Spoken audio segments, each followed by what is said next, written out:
Salam sadis, salam sorong. Disorong tadi malam ya. Itulah market seperti yang saya bilang, kita lihat apa yang ini akan pas buka market Amrik, kita daripada nebak-nebak lihat arahnya kemana pergerakannya, ya kan. Jadi ya untuk ininya market disorong positif lah, ya kan. Jadi nanti kita bahas satu persatu. Ini sekarang saya buat video market cap udah di atas 1 triliun lagi, 1 triliun,080, volume 89,0, turun sedikit. Tadi pagi sempat 100 billion dia punya volume ya. Ini turun 89. BTC Dominance 43,8, aduh menguat sekali gitu. Tapi nggak apa-apa, justru kondisi gitu masih ada koin-koin yang belum naik, altcoin bisa kita ambil gitu, yang kalau ada event gitu. Harapannya nanti melemah balik BTC Dominance ya. Ini yang kuat disorong cuma BTC sama ETH ya. Ada beberapa koin lah yang altcoin yang agak kuat disorong, beberapa aja kayak Conflux ya, CFX gitu ya kan, sintetis dari kemarin 30-an% something gitu, lebih lah, udah $3 something dia tembus ya. Itu tapi overall rata-rata oke lah, hijaunya ada di atas 5% ya kan. Dari kemarin lah dalam 24 jam itu ya, hijaunya ada minimal di atas 5% lah gitu kalau kita hitung. Jadi ya kita lihatlah di mana malam ini yang orang pada ini ya kan, ada event malam ini yang awal-awalnya minggu kemarin diperkirakan ini CPI ya kan, yang kalau dilihat forecastnya nanti malam ya jam 8.30 waktu Amrik ya, di Indo sekarang udah masuk, udah mau hitungan hampir sama lah, beda 12 jam kayaknya. Di Indo juga malam jam 8.30 gitu ya di Indo ya, keluar pengumumannya. Jadi apakah sesuai forecast ya kan? Kalau lihat core CPI-nya yes over yes, previously 5,6, ini forecastnya 5,5. Kalau core CPI untuk Februari month over month-nya sama, sebelumnya 0,4%, ini forecastnya juga 0,4%. Kalau CPI-nya untuk years of years yang previousnya 6,4, ini ditaksir turun 6,0% gitu, 6.0 ya. Apakah benar datanya? Ya kita lihat ininya. Terus kalau CPI-nya month over month untuk Februari ini juga penurunan dilihat. Previously sebelumnya 0,5%, terus ini forecastnya 0,4% gitu, ya kan. Jadi kalau minggu lalu pada ini ya kan, yang ditunggu-tunggu data CPI ini. Tapi nanti ada sisi FOMC member Bowman Speak jam 5, udah subuh itu, subuh 5.20 pagi ya.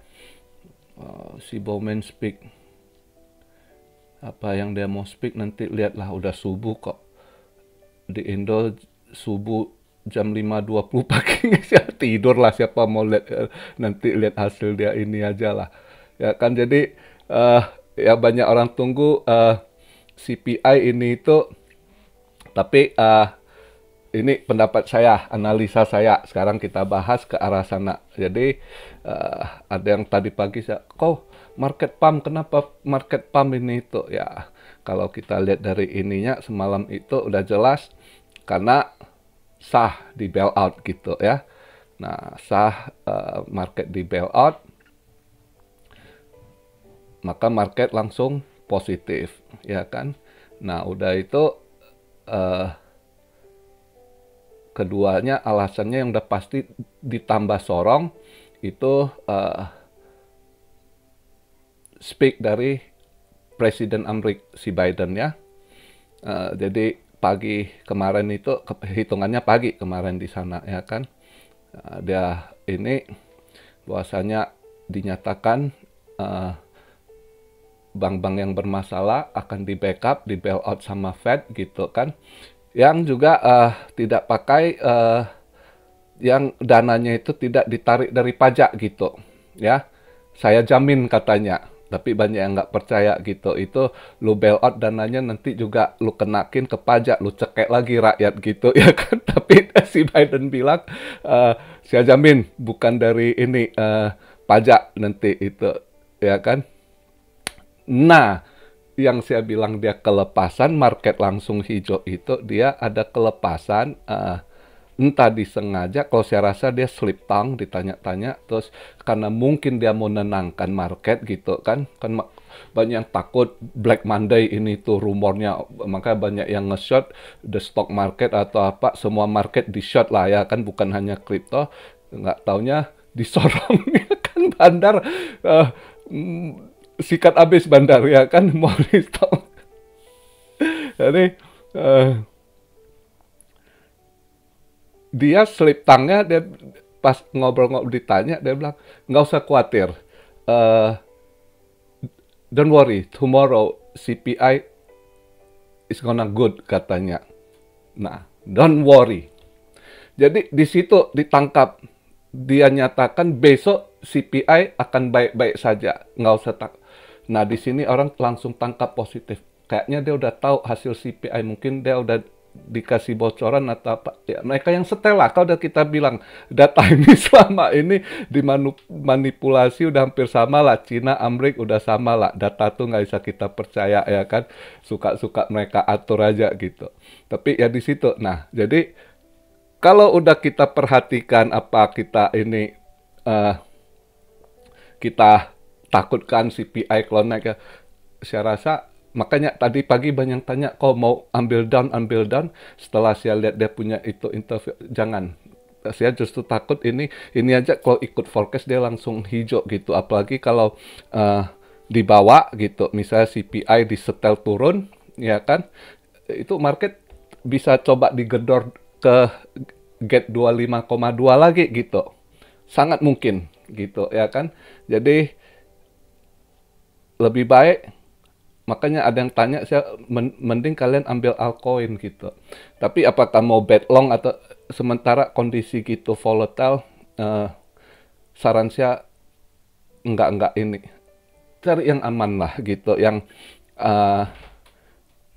perhitungan kita lebih ini. Misal kita ambil altcoin karena BTC dominance yang meninggi, altcoin belum gimana gerak ya kan, kesempatan belum naik tinggi gitu, walaupun naik sedikit 5%, Anda masih bisa ambil yang ada event-event. Harapannya karena udah kita lihat secara ininya sementara ini positif, ya kan? Ya bisa aja dalam beberapa hari ini atau minggu ini market hijau gitu. Ya, sangat positif kalau dengan tangkapan apa yang Biden bilang, don't worry, tomorrow CPI is gonna good. Berarti dia udah tahu gitu, itu tangkap. Makanya yang udah baca pause langsung ini ya kan. Terus alasan ketiga mungkin CZ juga lihat interview, CZ langsung top up. Ya belakang ini kan saya udah berapa kali bahas, kayaknya market walaupun ada turun pelan-pelan ditahan, kayaknya saya yakin CZ yang tahan gitu. Dia cukup dananya cukup besar, dia punya exchange besar, dia bisa kontrol market ya. Walaupun capek, dan ini pernah diakui sama kalau nggak salah CEO-nya KuCoin ya, CEO KuCoin, dia pernah ngomong, siapa tuh cewek tuh, apa Zhang atau gua lupa, dia pernah bilang kayak tahun kemarin itu kan market pas anjlok abis, si KuCoin tuh bilang kasihan juga CZ, katanya dia tahan-tahan market supaya jangan hancur gitu. Dia ini di situ. Jadi saya rasa CZ dia masih tahan market itu, kalaupun turun jangan hancur gitu. Jadi, nah sekarang disorong balik untuk kelihatan market bagus gitu ya kan, atau ya sekalian juga lah, ya segala ada hitungan, dia orang bisnis juga ya kan, sekali sorong ke atas juga bersihin yang short ya kan, dapat cuan juga. Market biar gejolak dulu, bisa aja ini kalau kita lihat kan sebelum, karena udah mendekati bulan puasa, cari-cari omset dikit lagi ya kan. Biar ada uang-uang THR, bayar-bayar pegawai dia yang di Dubai ya kan. Atau dia ada ini di Indo yang toko kripto, mungkin ada ini kan, nanti kan THR ya kan. Mudah-mudahan lah ya. Jadi mungkin ya disorong ya, at least ini. Tapi bukan berarti market udah buran. Kalau Anda lihat berita banyak, ini yang saya harus ingatkan. Ada satu sisi lagi yang kalau maaf cakap, bukan saya ngomong apa, banyak juga YouTuber anak-anak muda luar, bule-bule itu, wah ini akan print money katanya ya kan, buran, mulai start buran, Fed akan QE ya kan, itu hati-hati. Kalau Anda tilik dari ininya ya kan, kalau saya lihat banyak mereka pikir tanggal 22 ini Fed nggak akan naikkan. Itu ada tuh beberapa YouTube gua bahas, dia nggak akan naik, Fed udah posisi salah, dia begini begitu ya, kepolen fugazi lah ya, bule-bule itu. Tapi buat saya nggak masuk. Saya punya pandangan sendiri karena saya selalu melihat perkataan apa yang disampaikan si Jerome Powell itu, ya memang mereka itu Fed selalu pelin-pelan. Saya kan udah bilang, dari tahun-tahun lalu, saya kan selalu ingatkan, jangan percaya apa yang mereka sampaikan, kita sendiri harus menganalisa lebih detail. Nah, saya berpatok masih tetap apa yang disampaikan oleh Jerome Powell di Jackson Hole itu masih tetap teguh dia akan jalankan. Kemungkinan yang dimana minggu kemarin dia agak hawkish, ya kemungkinan setelah pertemuan ini itu, saya rasa rate tetap dinaikkan cuma 0,25. Dan dia tidak seperti beberapa YouTuber luar, saya lihat yang, oh Fed akan stop, ya kan, terus nanti dia akan lakukan pivot, ya kan, ini akan bank-bank yang sakit akan disuntik, dia akan print uang lagi gitu. Anak-anak muda ini nggak tahu itu M2 supply money gimana cara kerjanya ya kan, terus cara kerja repo market banyak mereka nggak ngerti, putaran Fed itu banyak juga, gimana swap lainnya banyak anak-anak muda ini nggak ngerti, dan juga banyak dirahasiakan. Jadi mereka saya nak perut aja analisanya akan QE start buran, hati-hati itu ya kan. Karena kenapa? Karena juga ekonomi masih hancur. Dan tadi pagi saya sempat ngobrol sama temen gua gitu. Saya sempat nelpon gitu, ngobrol temen yang di Amrik. Gua tanya, bener nggak gua denger tuh kabarnya si Gary Gensler masih ini, kejar, ada berita juga kita lihat kan, dia ini ya udah 2 minggu lalu lah beritanya Gary Gensler kan, ya, mungkin hampir sebulannya saya bahas yang soal yang program dari Obama, Chalk Point itu ya kan. Ternyata teman saya bilang benar, karena teman saya ini juga ada temennya regulator lah di Gedung Putih, di Kongres gitu ya. Dia bilang benar itu, that is correct, dia bilang kan. Mereka lakukan, mereka bentuk tim, kayaknya menurut teman saya itu sekarang mulai gerak. Fed sendiri juga kayaknya mereka udah mulai pressure harus jalan CBDC mereka gitu. Jadi kayaknya ke depan juga banyak akan ada sikat. Jadi perangkat stablecoin ini masih ada. Jadi kita masih harus hati-hati dengan market. Walaupun dia ini itu masih ada aja. Walaupun CZ dia pertahankan, CZ anytime, setiap waktu dia akan diserang lagi gitu. Itu yang juga kita harus hati-hati. Memang kita secara pribadi, kita komunitas kripto itu appreciate gitu apa yang dilakukan CZ selama ini, pertahankan market kripto, terus juga banyak hal dia lakukan sebaik baik untuk, tapi dia sendiri kan diserang terus gitu kan. Tapi ya itu, kita sendiri masih harus wanti-wanti, hati-hati. Karena yang namanya kalau pemerintah dia mau lakukan CBDC-nya, udah pasti stable coin target, DeFi jadi target juga, ya kan? Uh, maka masih ada hal-hal yang harus kita selalu wanti-wanti, hati-hati gitu. Tapi apakah harus takut market? Ya enggak. Dia sorong, kita harus selalu, saya ingatkan, kalian harus tahu apa yang Anda pegang. Anda yang mau invest, Anda harus tahu yang invest, Anda nggak usah pusingin. Anda dapat barang murah, biarkan aja Anda hold sampai bulan, kalau memang niatnya gitu, targetnya buat satu target. Kalau yang buat swing, ya kita tahu udah kita serok, ada cuan, kalau disorong ke atas, TP, tunggu dia bawa lagi, ada momen serok, itu aja. Ya, jadi harus clear juga. Kadang ada yang tanya, kok TP nggak? Saya nggak tahu Anda mau buat apa. Apakah Anda seorang trader, Anda buat swing, buat scalping. Kalau scalping hitungan jam aja, Anda kalau datang udah angkat gitu barang, ya kan, ngapain ini. Tapi kalau buat invest Anda mau berapa lama juga gitu. Anda punya target, kan nggak ada yang tahu, masing-masing punya target, ya. Jadi itu aja masukan saya buat kalian. Nggak usah pusing hadapi market, tetap saya ingatkan, kerja nyata, ada dana. Kalau andai kata market ada buangan, ada diskon, tambah muatan, ya. Karena kenapa? Jangan takut sangkut, oh ini, Anda jangan lihat untuk saat ini. Ini satu analisa pandangan lagi ke depan buat kalian. Karena saya seorang investor, saya bukan hitung hari ini, bulan ini, 2 bulan ke depan, saya nggak itu. Saya at least minimal next bulan apa, ya kan, targetnya. Itu at least, atau 5 tahun ke depan, arahnya kemana gitu.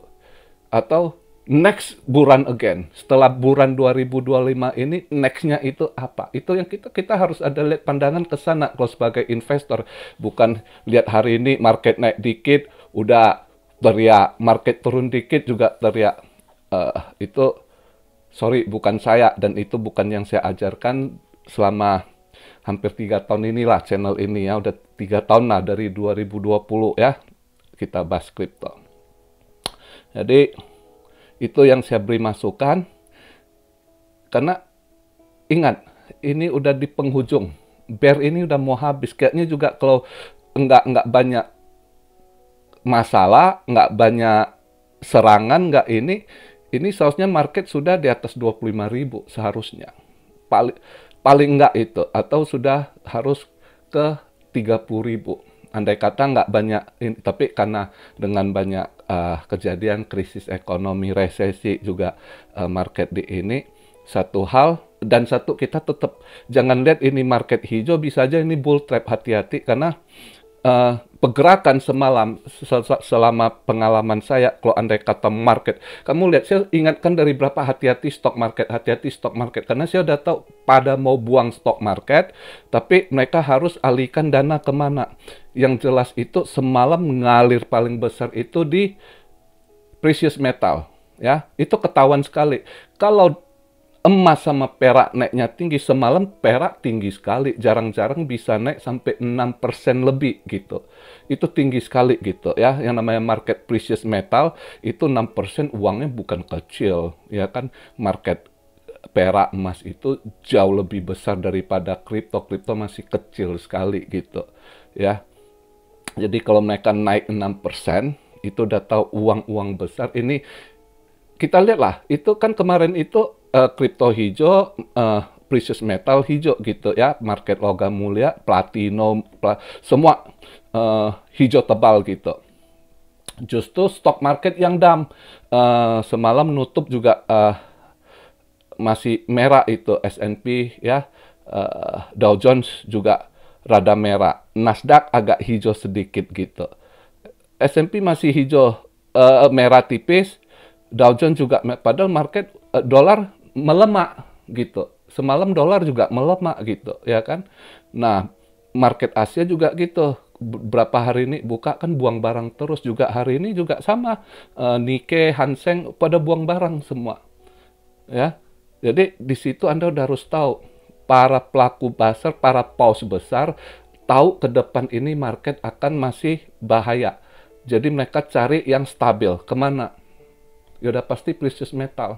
Mereka mau dudukkan duit mereka yang stabil. Jadi di sini juga Anda harus belajar, selalu saya ingatkan, jangan dengar pendatang-pendatang bahwa kita main kripto boleh gitu ya. Tapi kalau anak-anak muda yang belum ngerti gitu, dibandingkan emas dengan ini, enggak, Anda harus ada dana stabil gitu ya. Jadi begitu aja yang bisa saya sampaikan. Ada tamu kayaknya ya. Video saya begitu aja. Salam Syario dari Tokyo. God bless you all. Be blessed, be blessed, be blessed. Immanuel, haleluya.